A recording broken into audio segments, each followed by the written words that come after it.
You've been hearing a lot about Facebook, Cambridge Analytica, and how companies can use information to target you, to influence your vote.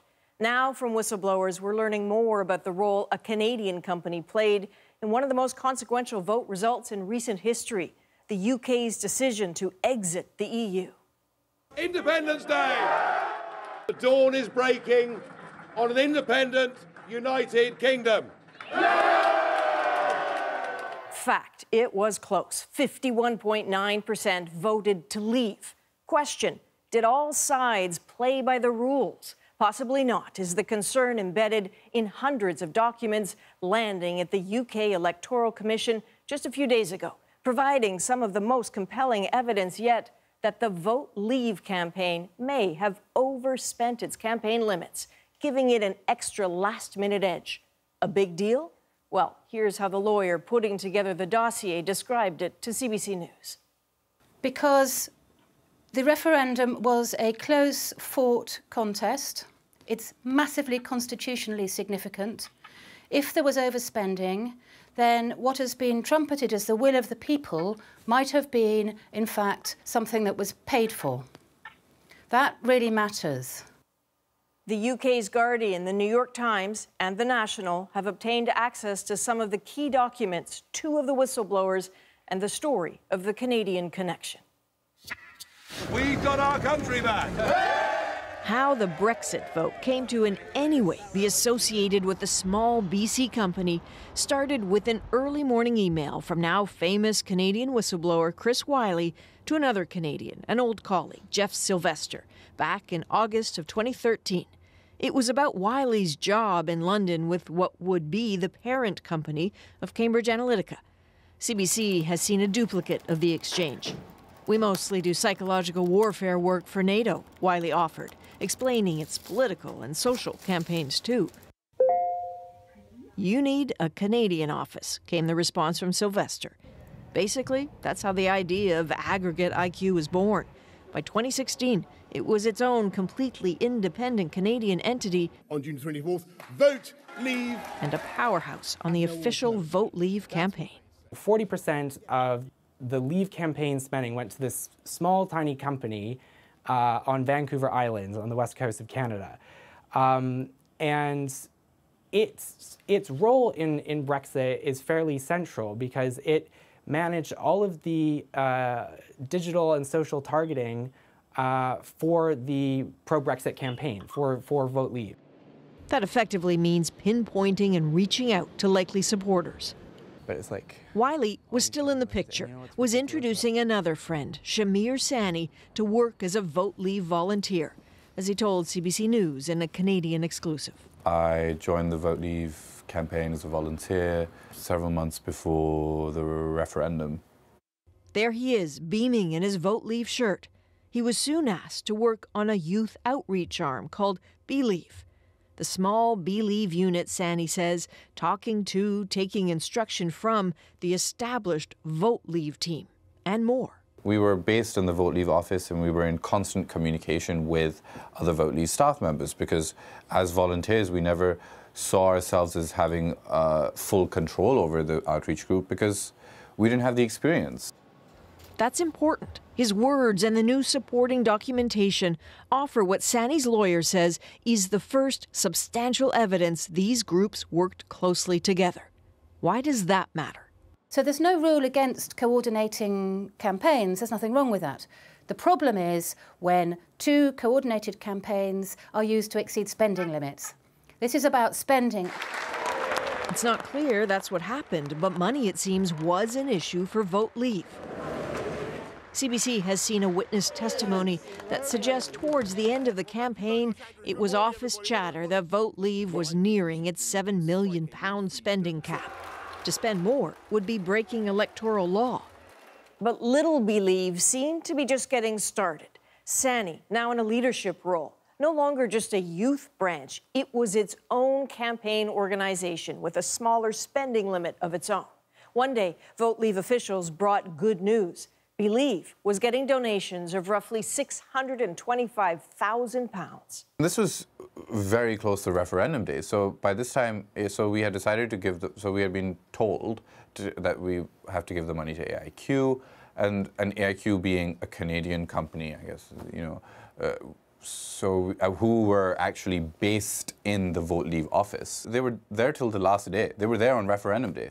AIQ, that's AggregateIQ. So this Canadian-based company already working with Vote Leave that had, according to Sani, workers in the Vote Leave offices was now going to be paid to work with Believe. So what did Believe get for that money? Sani maintains it was just a few thousand phone numbers and emails. If he's right, he says that seems like a lot of money for not much return. Did AIQ really spend it all on Believe, or did it go elsewhere? There's a hole in this story, which is precisely what AIQ did with all the money they were given by campaigners in the EU referendum. What happened to that money?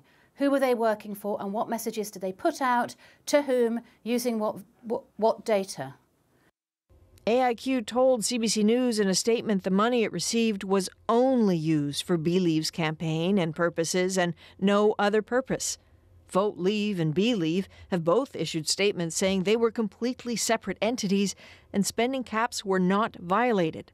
But this doesn't seem to sit well with Sani. Why are we being constantly told by senior staff members of Vote Leave that we didn't coordinate when we so obviously did? One reason I'm doing this is because the people of this country were lied to. You can't undo Brexit. Once Brexit happens, it's done.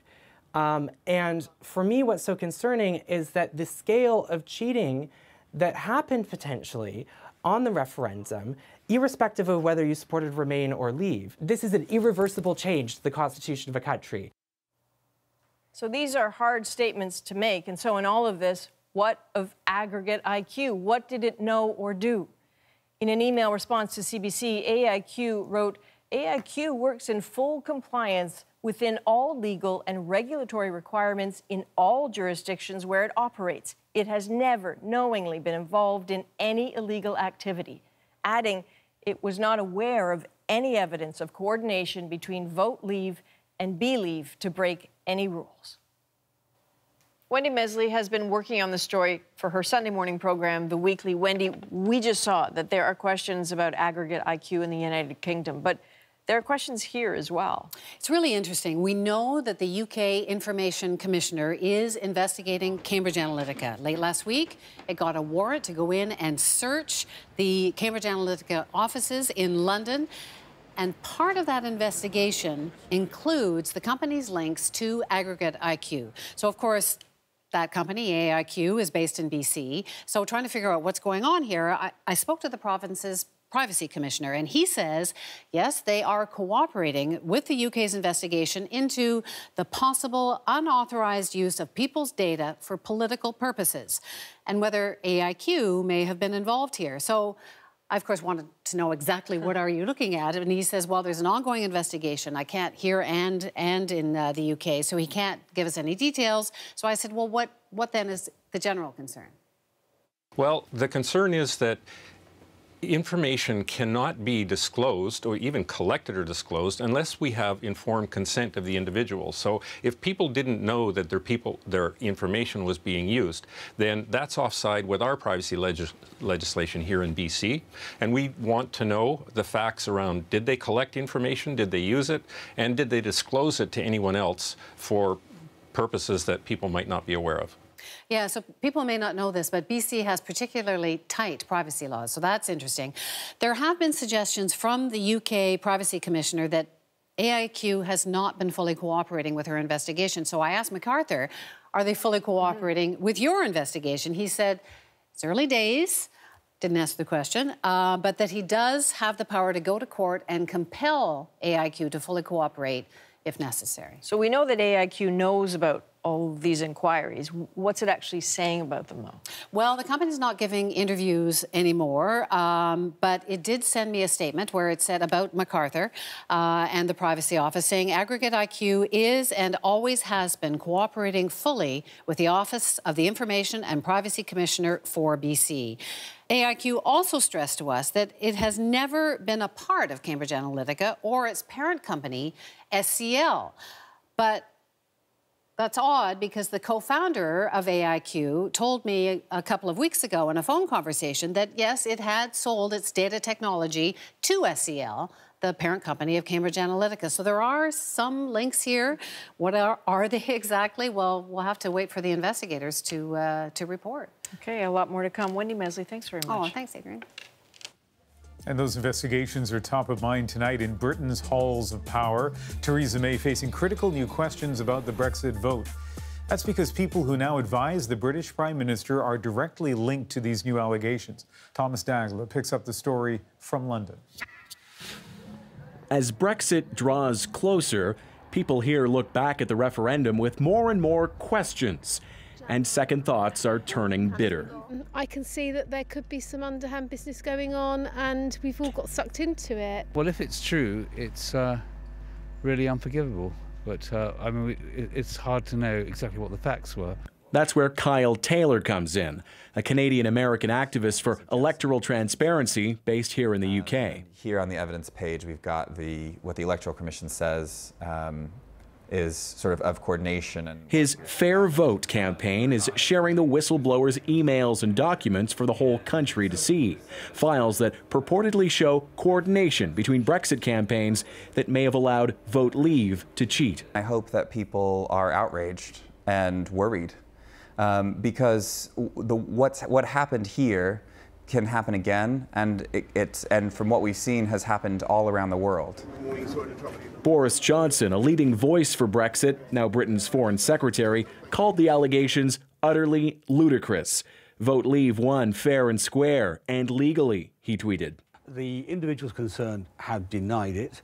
It's really a matter, if there's any truth to it at all, for the Electoral Commission to investigate. Making matters even more awkward, at 10 Downing Street, two of the Vote Leave officials under media scrutiny now work here as advisors to the Prime Minister. One of them, Stephen Parkinson, responded to the allegations by denying wrongdoing and revealing his past relationship with the whistleblower, Shamir Sani. Outing him as gay to his family in the world, family he has in Pakistan, who are now fearing for their safety. I mean, what have we come to? This MP says an investigation by the elections watchdog isn't enough. The police need to come in. I mean, this is criminal law. This is criminal law breaking, if it's true. There's no plan for Britons to get a second say on leaving the EU. The country continues its slow drift toward Brexit. The truth around the vote is as murky as ever. Thomas Daigle, CBC News, London.